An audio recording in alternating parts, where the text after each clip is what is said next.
নমস্কার, সকলকে জয় গুরু জানাই। পরম প্রেমময় শ্রী শ্রী ঠাকুর অনুকূল চন্দ্রের সত্যানুসারণ গ্রন্থ থেকে কিছু অংশ পাঠ করছি। দৌড়ে যাও, কিন্তু হাঁপিয়ে যেও না, আর হোঁচট খেয়ে যাতে না পড়ো দৃষ্টি রেখো। ঠাকুর বলছেন যে আমাদের মানুষ জীবনের একটা পরম যে সত্তা, সেটা হলো দৌড়ে যাওয়া, অর্থাৎ গতি, এগিয়ে যাওয়া। আমরা প্রত্যেকটা মানুষই চাই জীবন পথে এগিয়ে যেতে, আর এই জীবন পথে এগিয়ে যেতে গিয়ে আমরা কখনো কখনো হোঁচট খেয়ে পড়ি।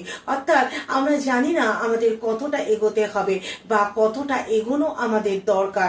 তার ফলে কি হয়, আমরা জীবনের গতি বুঝতে পারি না, আর সেই গতি বুঝতে না পেরে আমরা কখনো কখনো হোঁচট খেয়ে পড়ি। অর্থাৎ জীবনের যে বাধা, সেই বাধায় আমরা আষ্টে পৃষ্ঠে বেঁধে যাই। তো আমরা জীবনের পথে দৌড়াবো, জীবনে কিছু অর্জন করব, কিন্তু সেই অর্জন করার পথটা যাতে সৎ হয়, এবং সেই যে অর্জন করার পথ, সেই পথে যেন আমাদের সাথে ইষ্ট থাকে।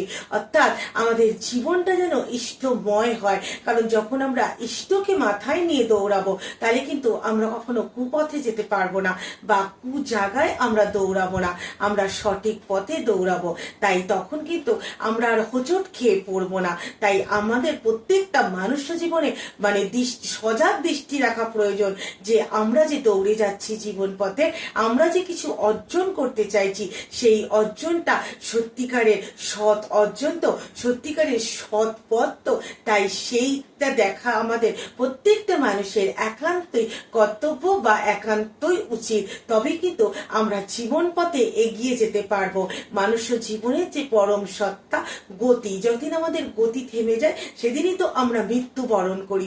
তাই আমরা এগোবো এবং আমাদের জীবনের গতিকে পরম গতিতে পরিণত করব, কিন্তু ইষ্টময় হয়ে এবং ইষ্টের সাথে নিজেকে যুক্ত করে। তবে সৎ পথে আমরা এগোতে পারবো।